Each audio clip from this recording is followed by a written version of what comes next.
Salut les amis.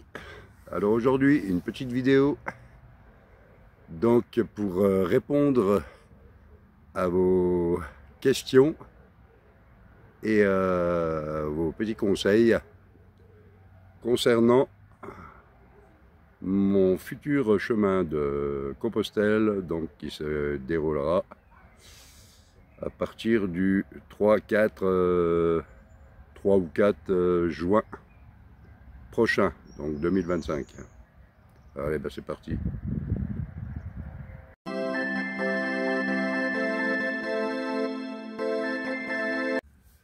Donc voilà, alors je vais déjà commencer par remercier tous les abonnés et surtout les nouveaux abonnés. Et donc, si les vidéos vous plaisent, n'hésitez pas à fouiller dans toutes les vidéos qu'il y a. Voilà, faites-vous plaisir, il y en a plus de 400, donc vous allez retrouver votre bonheur, j'en suis certain. Donc une chose, j'ai eu pas mal de questions, alors je vais répondre à vos questions et puis vos conseils. Donc j'ai eu pas mal de questions concernant,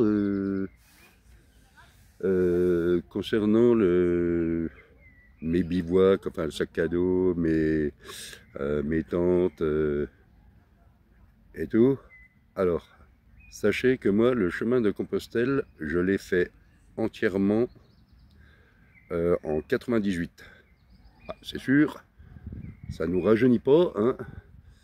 J'étais jeune, là maintenant j'ai 60 ans, donc je le fais, mais je ne vais pas le faire entièrement, je vais le faire jusqu'à Cahors, donc soit un total de kilomètres 350. 350 au départ du Puy-en-Velay. Une chose, c'est qu'il y a beaucoup de dénivelé, c'est très dur. Voilà. Ensuite, je suis pas spécialement en grande forme, pour ceux qui ont suivi mes vidéos, et d'ailleurs qui m'ont même encouragé. Vous savez que j'ai été malade, j'ai eu des chimios, donc voilà, je ne vais pas vous détailler les choses. Voilà, j'ai été malade, j'ai eu des chimios, donc voilà, maintenant ça va, mais je suis pas encore, voilà, c'est pas encore la grande forme, mais voilà. Donc, alors, je vais déjà commencer à répondre aux questions. On me dit, enfin aux questions, aux conseils. On me dit que le filtre à eau n'est pas, sert à rien sur le chemin de Compostelle. Alors si, il sert, et croyez-moi qu'il sert. Surtout que moi je vais faire pas mal de bivouac, bon du camping, donc là c'est sûr que là il n'y a pas de souci, mais le filtre à eau, si, de toute façon dans tous les cas, même dans tous les villages il y a des fontaines, il y en aura certainement où les fontaines ne fonctionneront pas, j'en suis pas sûr. Donc vaut mieux prévoir. Alors là par contre, quand vous faites des choses de longue distance comme ça, vaut mieux prévoir. Enfin moi c'est ce que je fais. Voilà. Moi je vous dis simplement comment je fonctionne. Après chacun fait comme il l'entend. Donc oui, alors le filtre à eau aussi, moi j'ai pas le choix. J'ai pas le choix parce que bon j'ai eu voilà, pour faire bref, j'ai eu un cancer de l'estomac, donc je ne peux pas manger et boire n'importe quoi. Il faut vraiment que je traite l'eau, et surtout que je la filtre. Mais enfin, dans les fontaines des villages, elle n'est pas tout le temps potable, l'eau. Donc voilà, et puis il y a même des endroits où il n'y a pas d'eau du tout, à moins de demander aux locaux, voilà, s'ils peuvent frapper à une maison, demander s'ils peuvent nous donner de l'eau, voilà, au pire, mais bon, on peut pas faire ça, je vais pas jouer les mendiants, voilà. Pareil pour la bouffe, je peux pas non plus. Alors déjà le lyophilisé, moi je prends pas, hein, voilà, c'est clair. L'eau, alors si, moi je vais prendre de l'eau, j'aurai 3 litres dans le dos et un litre sur le côté du sac. Alors pourquoi 3 litres dans le dos? Parce que sachez quand même qu'il y a des portions où de 10, 5-10 km et au mois de juin il risque de faire quand même chaud, je risque de manquer d'eau et il faut que je boive beaucoup moi. Donc voilà, déjà pour ça et puis ensuite bah, pour me faire chauffer un café, enfin voilà, des choses comme ça. Hein. Lyophilisé, non, je prends pas. Et puis alors, surtout pas. Il m'en faut absolument pas. Alors j'étais déjà contre au départ. Alors maintenant, le fait d'être contre, c'est une chose, mais maintenant j'ai plus le choix. Voilà. Ensuite, donc pour le donc là pour ça, voilà, hein, voilà, je réponds. Hein, on m'a posé la question, donc j'explique. Enfin, on m'a conseillé, voilà, mais voilà, j'explique. Sachant quand même que des randonnées, j'en fais régulièrement. De la longue distance, j'en ai eu fait beaucoup. Là, c'est vrai que j'avais calmé les choses parce que, ben voilà, hein, aussi bien en vélo qu'en randonnée à pied, qu'en paddle, qu'en kayak, enfin tout quoi. donc voilà, même en roller. Donc voilà, je connais le truc. Après, je dis pas que je suis un expert, hein, pas du tout, loin de là. On a toujours à apprendre, hein, même à mon âge. Hein. Mais voilà, je sais quand même de... Voilà, puis je me connais. Donc c'est surtout mes besoins à moi. Après, chacun fait comme il en a envie. Après, j'ai eu aussi, on m'a dit, ouais, l'attente. Alors donc la dernière vidéo, on m'a dit, l'attente sur montée du DARP, c'est pas utile. Enfin, ça sert à rien. Eh ben si, ça sert. Et ça sert à beaucoup. Mais alors après, oui, je suis d'accord que sur de la longue distance comme ça, il faut monter et la tente et ensuite monter le tarp par-dessus. On est d'accord que là, ouais, ça prend du temps. On a marché 7 heures ou 10 heures par jour, parce que ça va être ça. Hein. Donc, oui, là, je suis tout à fait d'accord que à la fin de la journée, tu n'as pas vraiment envie de faire de la construction de toile. Donc, alors, la tente, ouais, mais il y a une belle option, et franchement, et ça, je pense que c'est le mieux, enfin pour moi, hein, voilà, c'est le tarp. Le tarp 4x4. Pourquoi le tarp 4x4? Parce que déjà, c'est ample, il y a largement la place dessous pour moi, mes affaires, machin. S'il pleut vraiment, je suis sûr d'être vraiment au sec. Donc je mets une toile par terre en plus, hein, donc un tapis de sol, hein, voilà. Et moi je suis vraiment nickel. Mon matelas, machin, mon sac de couchage, enfin voilà. Donc après, donc voilà pour ça. Hein.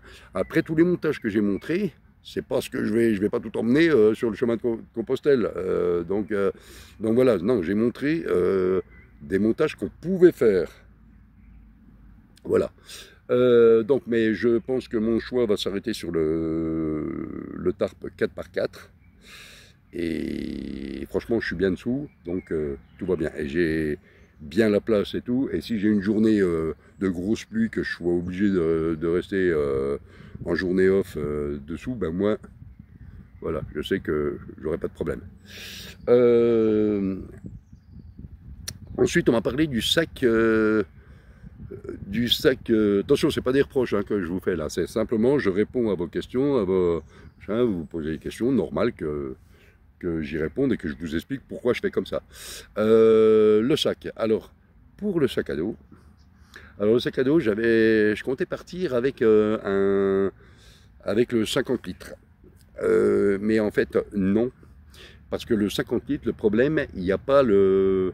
Enfin, il est moins confortable que le 60 plus 10. Donc le 60 plus 10, l'avantage c'est que c'est un dos filet. Donc il est vachement confortable. Il y a aussi l'avantage qu'il y a la poche sur le côté du sac où là on peut y mettre un bidon. Donc là c'est nickel chrome. En plus de la poche à eau que j'aurai dans le dos. Donc c'est cool. Et l'avantage aussi de la poche à eau que je mets normalement à l'intérieur du sac, eh ben, je ne vais pas la mettre à l'intérieur du sac. Je vais la mettre entre le filet et le sac. Voilà. Donc, et ça me rafraîchira le dos. Voilà. Et puis aussi, quand je devrais le remplir, je serais quitte d'ouvrir le sac et de sortir. Voilà. Donc, c'est des petites combines, hein, voilà, c'est mes combines à moi. Hein. Voilà. Donc, ensuite, on me parlait du poncho. Que c'était pas utile avec le sac à dos, enfin la protection du sac. La protection du sac, sincèrement, elle sert à rien. Elle sert à rien du tout. Ça, pour une petite pluie fine, machin, qui dure pas longtemps, là on est d'accord, il n'y a pas de souci. Mais quand vous avez des grosses pluies sur le sac et que vous avez cette couverture de sac, là, cette protection de sac, elle sert à rien du tout, ça passe au travers au bout d'un moment. Donc, sachez une chose, c'est que quand on est en bivouac ou même en camping, hein, mais qu'on marche sur des longues heures, vous avez intérêt d'avoir vos affaires bien sèches à l'intérieur du sac. Et puis c'est surtout que on est bien content d'arriver sur le bien sec. Et aussi l'avantage du tarp par rapport à tout ça, c'est que le tarp il est vite monté. Vous voyez, donc s'il pleut, que j'arrive, il se met à pleuvoir, ben, vite je le monte. Ça se monte très très vite. Voilà. C'est sûr que dans les vidéos, je le monte doucement pour vous montrer comment je le monte. Hein. Après, mais après, ça va très très vite. Voilà, hein, c'est des petites techniques, c'est des petites combines, voilà, c'est tout ça. Le sac, c'est pareil, on me demandait le poids. Alors, le poids, je suis entre 9 et 12 kilos. Mais en même temps, si vous aviez été regarder d'autres vidéos avant, j'en parlais. Moi, le poids, je m'en fous. Je m'en fous du poids. Le sac est confortable. Le poids est bien. Par contre, quand vous avez du poids dans le sac, il faut bien dispatcher son poids. Hein, il faut bien le mettre. Voilà, tout ce qui est le plus lourd, vous le mettez en bas du sac. Moi, c'est ce que je fais. Après, chacun fait, mais c'est logique. Voilà. Tout ce qui est, par exemple, le poncho, ben, vous le mettez au-dessus, normal, puisque c'est ce que vous allez sortir, vous devrez sortir très rapidement du sac. Donc ça, on le met au-dessus. Les papiers, pareil, c'est au-dessus. Voilà. Donc voilà. Voilà, le poncho, donc pour vous finir avec le poncho, hein, ouais, c'est bien pour couvrir le sac. Voilà, hein, et on se couvre nous. Alors oui, c'est vrai, c'est une étuve. Hein. Dessous, quand il fait chaud et qu'il pleut en même temps, ouais, c'est là, c'est une étuve. Voilà, clairement. Alors, il y a une façon de faire pour, justement, quand vous êtes trempé, aussi bien la transpiration, la chaleur, le machin, vous mettez du mérinos. Le mérinos, ça sèche très vite, ça retient la transpiration, donc ça sent pas, voilà, ça sent pas. Alors bien sûr, si vous le gardez 10 ans sur le dos, machin, bien sûr, hein, mais voilà. Et vous le lavez le soir quand vous arrivez, voilà. Donc ça. Et puis après mes étapes, alors les étapes, si vous allez dans la vidéo justement où je présente le sac de 50 litres, hein, le sac à dos noir 50 litres, je donne les détails de mes étapes et, avec les dénivelés. Alors, je vais avoir des grosses étapes, je vais en avoir des courtes, mais je vais en avoir aussi des grosses, des longues. Donc en l'occurrence, la troisième étape, elle fait 33 km. Sachez une chose, c'est que moi je ne suis pas pressé. Il ne faut pas absolument que j'arrive à Cahors. Donc si vraiment je ne suis pas bien, je ne me sens pas en forme ou quoi que ce soit, moi j'ai 17 jours pour le faire. Il y a eu 17 étapes, j'ai 17 jours pour le faire. Sans compter les 2 ou 3 journées off que je ferai dans le truc. Mais voilà. Et donc voilà. Alors je ne suis pas pressé, donc si je dois raccourcir l'étape de 33 km parce que je ne suis pas bien, physiquement je ne me sens pas bien quoi que ce soit, eh ben, je la réduirai, hein, voilà, je la réduirai et je la rattraperai sur l'étape du lendemain, puisque l'étape du lendemain elle fera 14 km. Donc je pourrais un peu jongler avec. Mais l'objectif c'est quand même de faire mes étapes que j'ai prévues au complet. Mais voilà, je ne me prends pas la tête, je me balade, je ne vais pas chercher à marcher plus vite qu'il faut. Ça sert strictement à rien du tout. Ensuite, qu'est-ce qu'il y avait d'autre à vous parler? Donc les bâtons, on me disait, oui, il faut des bâtons. Ben, bien sûr, déjà pour monter le Tarpe, les bâtons sont obligatoires.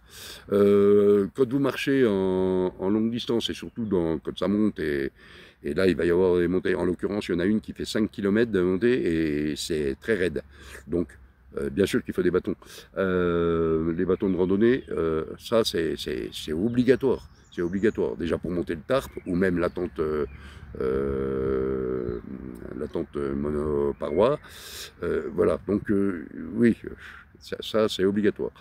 On me parlait aussi des batteries. Bah, bien sûr que oui, qu'il faut les batteries. On me dit non, les batteries c'est inutile. Alors si, bon, la personne qui m'a dit se reconnaîtra, hein, il n'y a pas de souci. Moi je t'explique pourquoi les batteries sont obligatoires. Ben oui, tu fais du bivouac. Bivouac, ça veut bien, c'est pas en camping. Le bivouac, c'est en forêt ou, enfin voilà quoi, dans les champs. Enfin voilà, c'est camping sauvage quoi. Donc bivouac, il n'y a pas une prise électrique hein, dans le champ, hein. Dans la forêt non plus d'ailleurs. Voilà, donc c'est tout, hein, c'est des choses comme ça. Et voilà, donc c'est pour ça que, et en l'occurrence, moi j'en prends 2 de batterie. Bah oui, déjà pour le téléphone, pour la caméra, parce que je vais faire pas mal de vidéos. Bah, tous les jours, vous aurez une vidéo de, enfin, chaque étape, il y aura une vidéo. Donc tous les jours, il y aura une vidéo. Voilà, des belles choses que je vais voir, enfin des choses. Après, on m'a aussi parlé de prendre le scellé. Alors le scellé, je le connais. Je le connais, moi je l'ai fait, d'ailleurs je l'avais fait donc sur le chemin de Compostelle, hein, la variante du scellé. Alors la variante du scellé, moi je l'avais fait, je l'avais fait en 98, quand je l'avais fait entière, hein, jusqu'en Espagne, hein, jusqu'à Compostelle, San Sébastien, quoi. Donc je l'avais fait. Après, moi je suis retourné la refaire il y a quelques temps, il y a 2-3 ans, je suis retourné la faire, mais faire que la partie du scellé. Effectivement, c'est très joli, mais voilà, moi j'ai pas fait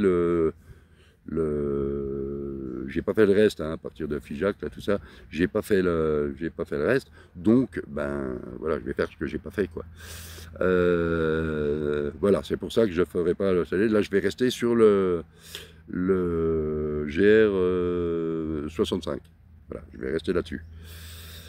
Donc jusqu'à Cahors, 350 km. Et si vraiment ça va pas, que je vois que j'arriverai pas à temps à Cahors, eh ben, j'arrêterai à Conques, soit 205 km. Voilà, voilà, je me prends pas la tête avec ça, c'est pas une compétition, c'est pas, voilà, c'est pas une obligation, c'est voilà, c'est mon plaisir à moi. Donc, voilà, mais moi je pense que j'irai jusqu'à Cahors. Mais on ne sait jamais, hein, voilà, hein, c'est sûr que là, assis sur un banc, tout va bien. Quand on marche avec le sac sur le dos. Donc voilà. Donc au niveau du poids, je serai entre 9 et 12 kilos. Je pense plus 9 kilos, 9 kilos et demi. Voilà, pour être à peu près normal. Mais de toute façon, je vous referai une revue de sac au moment du départ. Donc sachez que moi je m'entraîne beaucoup là en ce moment, hein, sac sur le dos, enfin voilà, les chaussures, voilà, je teste tout, voilà, je vois ce que j'ai besoin, voilà, je pars pas non plus comme ça sans préparer les choses, hein. Chose que je faisais pas avant, hein. Avant je partais comme un bourrin et voilà. Mais puis maintenant c'est fini ça. Voilà, je suis devenu sage. Alors, on me disait aussi, attention, les barres de céréales et tout ça, ben, ça va de soi. Ça va de soi. Alors oui, bien sûr, j'ai tellement l'habitude que oui, j'en ai pas parlé dans la vidéo que j'avais fait, hein, justement, pour vous dire ce que j'emmenais et tout. Mais oui, ça va de soi. Bien sûr que je prends des barres dans les poches, du sucre, des choses comme ça. De toute façon, moi, je j'arrête pas de manger hein, quand je marche, hein. J'arrête pas de manger. Je me fais même des petits sandwichs, là, des mini sandwichs, pour justement pouvoir manger. Et enfin grignoter, hein, mais il faut boire. Alors il faut boire beaucoup, enfin, pour ma part. Ensuite, Euh, donc le midi, je mangerai des sandwichs, hein. Je vais dans une boulangerie, j'achète soit un sandwich, soit j'achète une baguette de pain, deux, trois jambons, puis ça y est, hein, une boîte de pâté, puis voilà. Mais par contre, le soir, je me fais un vrai repas sous la tente, hein, je cuisine, hein. Alors, pas du lyophilisé. Moi, je ne prends pas du lyophilisé, j'ai horreur de ça. Alors, oui, je prendrai quand même en secours des pâtes chinoises. J'aime bien. Par contre, c'est pas très bon pour ce que j'ai. Non, c'est pas très bon, mais je vais en prendre quand même parce que ben, si jamais je suis machin, j'oublierai pas mon traitement. Et puis voilà. Mais voilà, donc en gros. Alors on me parlait, ah oui, je vais répondre aussi à ça. On me parlait aussi de la moustiquaire. Alors oui, bien sûr, la moustiquaire. On est d'accord, il faut une moustiquaire. Sauf que moi, non. Je vais vous dire pourquoi je ne prends pas la moustiquaire. Parce que la moustiquaire, le problème de la moustiquaire, quand ben, je me sens pas terrible dedans. Donc moi j'ai un produit qui va très bien, et c'est là où je voulais en venir. J'ai un produit qui va très bien, mais franchement, il va très bien. Un produit que j'asperge au sol et sous le tarp. Et pas sur la toile, hein, en intérieur. Et là, clairement, j'ai aucune bestiole qui vient. Et je vous le dis, c'est vrai. Voilà. Donc, il y a plein de solutions, il y a plein de choses. Donc, ben, j'espère avoir répondu à vos questions, clairement, et à vos interrogations. Je rappelle aussi que ben, ceux qui veulent venir me rejoindre sur le Saint-Jacques-de-Compostelle, c'est avec grand plaisir, hein, sincèrement. Vous pouvez venir, faire une ou deux étapes, voire trois, voire tout. Enfin voilà, faites comme vous voulez, quoi. Limite, je trouve ça plutôt sympa hein, de partager des choses comme ça. C'est vrai qu'habituellement, moi, je marche très vite, mais là, non, je ne vais pas marcher très vite parce que ça va monter quasiment tout le temps. Donc, marcher tranquillement. Hein. Comme on dit, qui ménage sa monture, dure longtemps. Un truc de ce genre là. Voilà.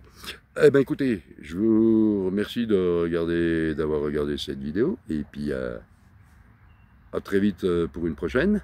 Et puis ben faites attention à vous. Profitez de la vie. Portez-vous bien. Et puis encore un grand merci aux nouveaux abonnés. N'hésitez pas à partager, n'hésitez pas à liker, n'hésitez pas à... Voilà. Allez, eh ben, ciao, bye. Prenez soin de vous. Bye, bye. Et encore un grand merci à tout le monde.